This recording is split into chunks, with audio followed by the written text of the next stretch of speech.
दोस्तों, सोनू निगम का जन्म हरियाणा के फरीदाबाद डिस्ट्रिक्ट में हुआ था। इनके पिताजी स्टेज प्रोग्राम में काम किया करते थे, भजन कीर्तन, शादी फंक्शन में। कहा जाता है कि जब सोनू निगम 4 साल के थे, तब से ही इनका सिंगिंग में भी इंटरेस्ट होने लगा था। ये जब भी अपने पापा को देखते थे सिंगिंग करते हुए, तो इनका भी मन करने लगता था। फिर धीरे धीरे कुछ लोगों ने कहा कि इनको भी अपने साथ ले जाया कीजिए और इनको भी सिंगिंग करने का मन है लड़के का, तो इसको भी थोड़ा मौका दीजिए। तो सोनू निगम के पापा लगभग 4 साल की उम्र में ही सोनू निगम को भी अपने साथ में ले जाया करते थे। वहां पर कभी कभी बीच में इनको भी एक दो गाने गाने का मौका दिया करते थे। और अच्छी बात यह है कि इनकी सिंगिंग बहुत पसंद की जाती थी लोगों में। और ये सोनू निगम जब भी गाना गाते थे, तो जो ओल्ड सिंगर हैं, लता मंगेशकर जी के, मोहम्मद रफ़ी साहब के, किशोर कुमार जी के, तो इन्हीं के ये गाना वहाँ पर गाया करते थे, हिंदी बॉलीवुड गाने। ये अपने पिताजी के साथ में सिंगिंग तो किया करते ही थे, फिर उसके बाद में स्कूल में भी जब जाते थे तो वहाँ पर भी कोई फंक्शन होता था, पार्टी होती थी, तो वहाँ पर भी उसमें प्रोग्राम में पार्टिसिपेट करते थे, कंपटीशन में हिस्सा लेते थे। और कई बार उसमें वो जीते भी और कुछ इनको अवार्ड भी मिले। धीरे धीरे कुछ साल और बीते तो सोनू निगम को भी ऐसा लगने लगा था कि इनका कोई पढ़ाई में खास इंटरेस्ट है नहीं, तो क्यों ना सिंगिंग में ही अपना करियर बनाया जाए। लगभग 15 साल के बाद में इन्होंने क्या किया कि जो पुराने सिंगर थे, मोहम्मद रफ़ी साहब, किशोर कुमार या फिर लता मंगेशकर, तो इन्होंने इन सिंगर्स को थोड़ा सा बारीकी से समझा, इनके खूब सारे गाने सुने, खूब सारे गाने याद भी किए और कुछ को प्रोग्राम में इधर उधर गाया भी करते थे। अब इनको थोड़ा सा और अपने आपको हाईलाइट करना था और इसमें करियर बनाना चाहते थे। सिंगिंग में इनका इंटरेस्ट पहले से ही था, तो इनके मन में एक आइडिया आया कि क्यों ना हम अपने पापा के साथ में मुंबई चले जाएं और वहाँ पर ही अपना करियर बनाएं।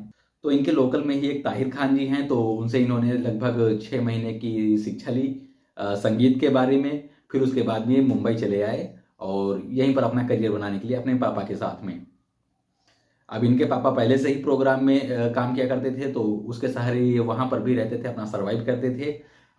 कोई भजन मंडली, कीर्तन, शादी पार्टी फंक्शन, इसी में वहाँ पर भी काम किया करते थे। बीच बीच में जब कभी ये सुधीर स्टूडियो चले जाया करते थे, वहाँ पर अपने खुद के भी सॉन्ग रिकॉर्डिंग करवाया करते थे, लेकिन वहाँ पर इनकी कोई खास किस्मत चमकी नहीं। और फिर सुधीर स्टूडियो वालों ने भी इनको बुलवाना बंद कर दिया, क्योंकि वहाँ पर ना ही सोनू निगम को कुछ खास पॉपुलैरिटी मिल रही थी और ना ही सुधीर स्टूडियो को। और कहा तो ये भी जाता है कि जो भी ये सिंगिंग करते थे, जो भी गाने गाते थे इधर उधर, तो वो पहले से ही दूसरे जो सिंगर्स होते थे वो डबिंग करके अपना एल्बम आउट कर दिया करते थे। कहा तो ये भी जाता है कि कई बार तो ये अपने जब स्टूडियो से निकलते थे तो रोते हुए निकलते थे। इनको कुछ भी फायदा नहीं हो पा रहा था अपनी सिंगिंग की करियर से। बस ये किसी तरह से भजन कीर्तन और जो भी प्रोग्राम होते हैं वहां पर काम करके अपना गुजारा कर रहे थे। इसी बीच इन पर नज़र टी सीरीज के मालिक गुलशन जी की पड़ी, तो इनके एक दो गाने थोड़ा सा पॉपुलर हुए थे जो कि उन्होंने भी सुना था। तो कहा जाता है कि एक बार सोनू निगम को गुलशन जी ने अपने स्टूडियो बुलाया और कुछ गाने गाने को कहा, स्टूडियो में ही बैठा करके कि हमको एक दो गाने सुनाइए। और जब सोनू निगम ने एक दो गाने सुनाए, तो कहा जाता है कि बहुत ही ज़्यादा इम्प्रेस हुए थे गुलशन जी इनकी गायकी से और कहा कि बेटा ठीक है, हम आपके साथ हैं और हम आपके साथ काम करेंगे और आपको आगे बढ़ने का जरूर मौका देंगे। फिर इसके बाद में इनको गुलशन जी ने कई सारे गाने गवाए। शुरुआत में तो कहा जाता है कि बहुत सारे भक्ति गाने गवाए थे और भक्ति गाने के साथ में ही सोनू निगम ने एक एल्बम भी निकाला जिसका नाम था रफ़ी की यादें। शुरुआत में ये एक एल्बम रफ़ी साहब के इन्होंने गाने गाए थे कई सारे, और रफ़ी की यादें के नाम से एल्बम निकाला। इस एल्बम से सोनू निगम को बहुत ज़्यादा फायदा हुआ। कहा जाता है कि इसी एल्बम के सहारे सोनू निगम को बहुत से लोग जानने लगे थे और इनको थोड़ा सा काम भी मिलने लगा था इधर उधर, जैसे कि कोई छोटी मोटी ऐड हो गई। ये लगभग 1995 की बात मैं बता रहा हूँ, जब ये गाने बना रहे थे। 1995 में ही एक फिल्म भी आई थी जिसका नाम था बेवफा सनम। उसमें एक गाना था, अच्छा सिला दिया तूने मेरे प्यार का, और इस सॉन्ग को सोनू निगम ने ही गाया हुआ था। इस सॉन्ग से जो पॉपुलैरिटी हासिल हुई सोनू निगम को, तो फिर कहने ही क्या है। फिर इसके बाद में कुछ ही साल बाद फिल्म आई बॉर्डर। उसमें एक गाना आप सभी ने सुना ही होगा, संदेशे आते हैं। इसमें प्लेबैक सिंगर का काम सोनू निगम ने ही किया था। इसके बाद में तो फिर कहना ही क्या था कि इतना ज़्यादा ही पॉपुलर हो गए थे। तो फिर उसके बाद में 2000 के बाद तो बहुत सारे गाने निकालते गए, इक्का दुक्का फिल्मों में भी गाने मिल जाया करते थे। इससे बहुत ज़्यादा सोनू निगम को पॉपुलैरिटी हासिल हुई। कहा तो ये भी जाता है कि सोनू निगम जब एक टाइम बहुत ज़्यादा पॉपुलर हो रखे थे, तो इनके घर के बाहर कुछ लव लेटर मिलते थे जो लाल स्याही से लिखे हुए होते थे। 1995 और 2000 के बीच में जब इनके कुछ गाने पॉपुलर हो गए थे, तो इन्हीं को जी टीवी की तरफ से सारेगामापा का जो रियलिटी शो होता है उसमें इनको होस्ट बना दिया गया था। तो ये रियलिटी शो होस्ट किया करते थे। लगभग 2012-13 तक की सोनू निगम का जो करियर था एकदम टॉप पर था। लेकिन कहा भी जाता है कि हर एक चीज़ का एक किनारा होता है, हर एक चीज़ का छोर होता है। तो बस यही सोनू निगम की पॉपुलैरिटी को स्टॉप भी लगना था। तो वहाँ से ही इनके गाने बहुत ही कम हो गए थे आना। लगभग सन 2000 के बाद में ये सिंगिंग तो किया ही करते थे। फिर उसके बाद में कई सारी तो नहीं, लगभग 2-3 फिल्मों में भी इन्होंने काम किया। जानी दुश्मन, लव इन नेपाल और कुछ 1-2 में। लेकिन वहाँ पर ये जितनी भी फिल्मों में काम किया, इनकी किस्मत खराब थी या क्या कहें, सभी फिल्में बुरी तरह से फ्लॉप रही थी। और बीच में ही 1-2 इन्होंने एल्बम में भी काम किया। गाने गाया करते थे, खुद ही उस पर सिंगिंग किया करते थे, खुद ही उस पर वीडियो शूट करवाया करते थे। लेकिन उससे भी इनको कुछ खास पॉपुलैरिटी नहीं मिली। ये कहा जाए तो जिन फिल्मों में भी इन्होंने काम किया या फिर जिस एल्बम में भी, वो कुछ खास चले नहीं। कहा यह भी जाता है कि वीडियो की दुनिया में इनकी खास ज़्यादा, चाहे डायरेक्टर हो चाहे प्रोड्यूसर हो, इनसे ज़्यादा निपटती भी नहीं थी। और उस टाइम जो भी डायरेक्टर प्रोड्यूसर हुआ करते थे, वो भी खास जो स्टार कास्ट होते थे उनको कहा जाता है कि ज़्यादा तवज्जो देते नहीं थे। एक बार की मैं आपको मज़ेदार बात बताता हूँ सोनू निगम की। तो ये पॉपुलर तो खूब थे ही। एक बार इन्होंने एक सर्वे किया और ये पता लगाने के लिए कि जो सोशल मीडिया पर इधर उधर लोग अपने आप को फैन बताते हैं, बहुत ज़्यादा पागल बताते हैं कि हम उसके फ़ैन हैं, हम उसके लिए कुछ भी कर सकते हैं, ये है वो है, उनकी आवाज़ हमको बहुत अच्छी लगती है, क्या सच में ही लोग टैलेंट का इतना ज़्यादा कदर करते हैं? तो इसके लिए उन्होंने एक सर्वे किया। तो एक हारमोनियम उठा लिया और कुछ हिडन कैमरा इधर उधर लगा दिए और वहाँ पर मार्केट में गए, वहाँ पर रोड साइड बैठ गए। रोड साइड बैठने के बाद में वहाँ पर गाने गाते थे, खूब सारे अच्छे अच्छे गाने गाते थे। लेकिन वहाँ पर इन्होंने देखा कि लोग आते तो थे, रुकते थे, और कुछ लोग तो इनके पास भी आते थे, सुनते थे, लेकिन फिर से वहाँ से चले जाते थे। किसी ने भी ये नहीं पहचाना कि ये सोनू निगम ही हैं, क्योंकि इन्होंने एक भिखारी का गेटअप भी किया हुआ था। और कहा जाता है कि उनके पास सिर्फ एक लड़का आया हुआ था जिसने चुपके से इनको 12 रुपए हाथ में पकड़ा दिए और कहा कि ये लीजिए, आप नाश्ता कर लीजिएगा। फिर उसके बाद में सोनू निगम अपने ऑफिस आए। वहाँ पर वो जो 12 रुपए थे वो एक फ्रेम में मढ़वाए और वो वीडियो भी आउट किया। तो उन्होंने ये पब्लिकली बोला कि जो लोग होते हैं सिर्फ इधर उधर की ऐसे ही अफवाहें फैलाते हैं, और जो लोग भी एक दूसरे की इज्जत करते हैं वो सिर्फ स्टारडम देख करके करते हैं। और उन्होंने भी खुद से भी ये माना कि जो मेरी असली कीमत है वो सिर्फ उस 12 रुपए की है जो उस लड़के ने दिया थे। तो इससे यही उनको लगा कि हर वो जो लड़का एक दूसरे के लिए अपने आप को फैन बताता है, दीवाना बताता है, ये कुछ ज़रूरी नहीं कि उसके टैलेंट की वजह से ही है, हो सकता है उसके बढ़े हुए स्टारडम की वजह से भी हो। तो इस तरह से इनका जर्नी रही। लगभग 2012-13 तक की तो बहुत अच्छा चला। इनको बहुत सारे गाने गाने को मौका मिला, कई सारी फिल्मों में मौका मिला, सब कुछ बहुत बढ़िया रहा। लेकिन आप सोच रहे होंगे कि आखिर ऐसा क्या हुआ कि अचानक ये इस सिंगिंग की दुनिया से इन्होंने ब्रेक ले लिया, इनके कोई गाने नहीं आते हैं। तो इसका भी रीज़न मैं बताता हूँ। अगर बात यहाँ पर खुद सोनू निगम की माने तो इनका यही कहना था कि इसमें कुछ बॉलीवुड के माफिया लोग आ गए थे, वो लोग सिर्फ अपनी ही मनमानी करते थे, उनको कोई मतलब नहीं था कि गाने के लिरिक्स कैसे हैं, म्यूजिक कैसा है, कौन गा रहा है, कोई तवज्जो नहीं दी जाती थी। किसी से भी गवा दिया जाता था, वहाँ पर उनकी कुछ भी नहीं चलती थी, सिर्फ जो बॉलीवुड के माफिया लोग थे उन्हीं की चलती थी। तो यही कुछ मेन रीजन थे जिसकी वजह से सोनू निगम ने अपना करियर आगे बढ़ाना नहीं समझा और वहाँ से उन्होंने ब्रेक ले लिया। इसके मैं कुछ और 1-2 रीजन बताता हूँ।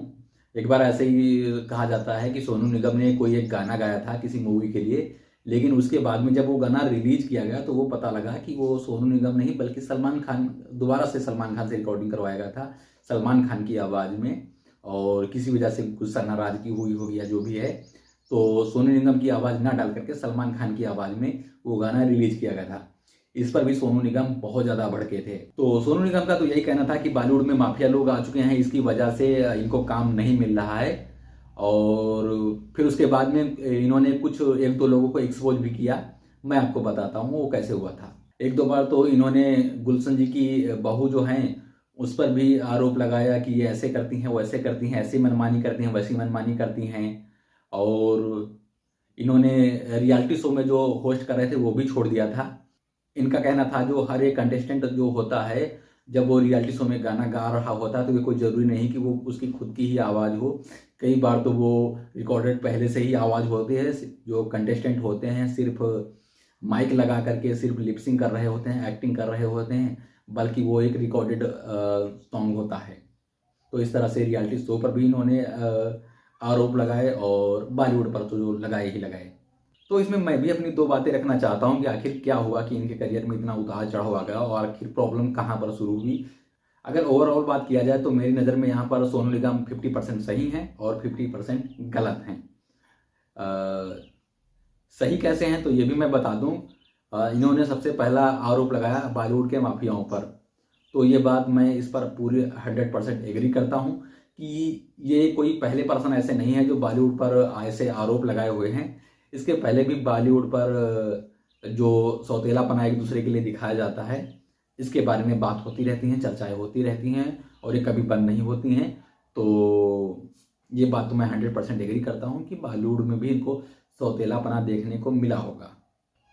अब मैं अपनी बात करता हूँ कि सोनू निगम गलत किस तरह से हैं मेरी नज़र में। तो देखिए 2012-13 के बाद में ऑडियंस का काफ़ी ज़्यादा मूड बदला और उसके टेस्ट भी बदले थे और बॉलीवुड में भी बहुत कुछ बदला, म्यूजिक इंडस्ट्री में भी बहुत कुछ बदला। अब 2012-13 के बाद में पहले के जैसे गाने मीनिंगफुल नहीं बना करते थे। अब 2012-13 के बाद में पहले जैसा म्यूजिक नहीं बनाया जाता था। तो 2012-13 के बाद में म्यूजिक इंडस्ट्री में भी बहुत कुछ बदला, उसके लिरिक्स बदल गए थे, उसके म्यूजिक बदल गए थे, सिंगर्स भी बहुत कुछ नए नए आ गए थे। तो सिर्फ बॉलीवुड की म्यूजिक इंडस्ट्री में ही नहीं बदला था, यहाँ पर ऑडियंस का भी बहुत कुछ टेस्ट बदला हुआ था। यहाँ पर ऑडियंस नई नई ऑडियंस आई और ऑडियंस का टेस्ट भी बदला। अब 2012-13 के बाद में जो ऑडियंस थी वो हर एक नई चीज़ की दीवानी थी। कुछ भी नया म्यूजिक आता था उसकी दीवानी होती थी, कुछ भी नए नए लिरिक्स आते थे उसकी दीवानी थी। तो बहुत कुछ यहाँ पर 2012-13 के बाद में बदला।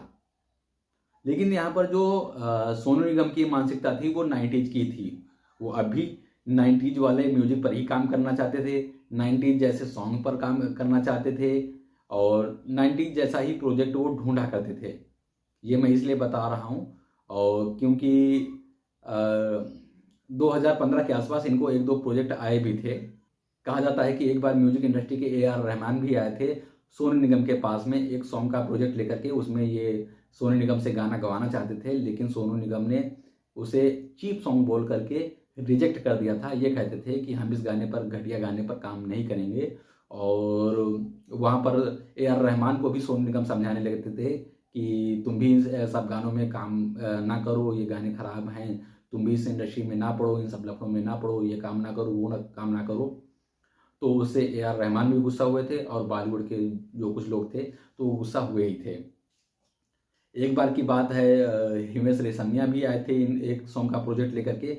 हिमेश रेशमिया भी अपने सॉन्ग के लिए सोनू निगम की आवाज़ चाहते थे लेकिन उस सॉन्ग को भी चीप सॉन्ग बोल करके सोनू निगम ने रिजेक्ट कर दिया था। ये कहते थे कि ये सॉन्ग बकवास हैं, ये अच्छे नहीं हैं और आप भी इस इंडस्ट्री में ना पढ़ो, आप भी ऐसा म्यूजिक ना दो, ऐसे गाने ना बनाओ, ये है वो है। तो कुल मिलाकर के यहाँ पर बॉलीवुड में म्यूजिक का बहुत ज़्यादा इवोल्यूशन देखने को मिला था और यहाँ पर ऑडियंस का भी मूड काफ़ी ज़्यादा चेंज हुआ था। यहाँ पर मैं एक ये भी पॉइंट जोड़ना चाहता हूँ कि अगर आप ये जानना चाहते हैं कि बॉलीवुड में किस तरह से म्यूजिक का एवोल्यूशन हुआ है तो इस वीडियो के डिस्क्रिप्शन बॉक्स में या फिर लास्ट के एंड स्क्रीन में आपको वीडियो मिल जाएगा कि किस तरह से बॉलीवुड का म्यूजिक बदला। तो फिर से यहाँ पर आते हैं अपने पॉइंट पर। तो यहाँ पर AR रहमान भी आए और हिमेश रेशमिया भी आए लेकिन ये किसी भी सॉन्ग पर, प्रोजेक्ट पर काम नहीं किए सोनू निगम। जो बल्कि जो भी आए तो उसको भी ये लोग नसीहत देने लगे, समझाने लगे, बताने लगे। तो ऐसा नहीं है कि 2012-13 के बाद में सोनू निगम के पास कोई अपॉर्चुनिटी नहीं आई किसी प्रोजेक्ट की, आई तो लेकिन इन्होंने खुद ही ठुकरा दिया। तो मेरे ख्याल से जो 2012-13 के बाद में ऑडियंस का टेस्ट बदला हुआ था, उसके लिए ये सोनू निगम खुद को तैयार नहीं कर पाए, और तो इस वजह से 50% सोनू निगम भी गलत हैं और 50% सोनू निगम सही भी हैं, जो बोलते हैं बॉलीवुड में माफियाओं का राज हो गया, कुछ भी कहीं भी कैसा भी बना रहे थे। और अभी सुनने में आया था कि हाल ही में सोनू निगम ने यूपी की सरकार योगी आदित्यनाथ जी से भी इन्होंने कांटेक्ट किया हुआ था और उनसे बात की थी। बता दें कि यहाँ पर यूपी में एक नई फिल्म सिटी बन रही है, तो उसके लिए यहाँ पर सोनू निगम ने इनसे बात की थी और बोल रहे थे कि आप काम शुरू कीजिए और हम लोग भी इस इंडस्ट्री में काम करना चाहते हैं। तो होप यहाँ पर जल्दी से यूपी में एक फिल्म इंडस्ट्री बन जाए और जहाँ पर हो सकता है फिर से सोनू निगम बैक कर सकते हैं अपना करियर। तो बस एक छोटी सी जानकारी हमारी थी, आपको कैसी लगी? अगर हमारी जानकारी आपको पसंद है तो प्लीज़ हमारे चैनल को ज़रूर सब्सक्राइब कीजिए। Good bye.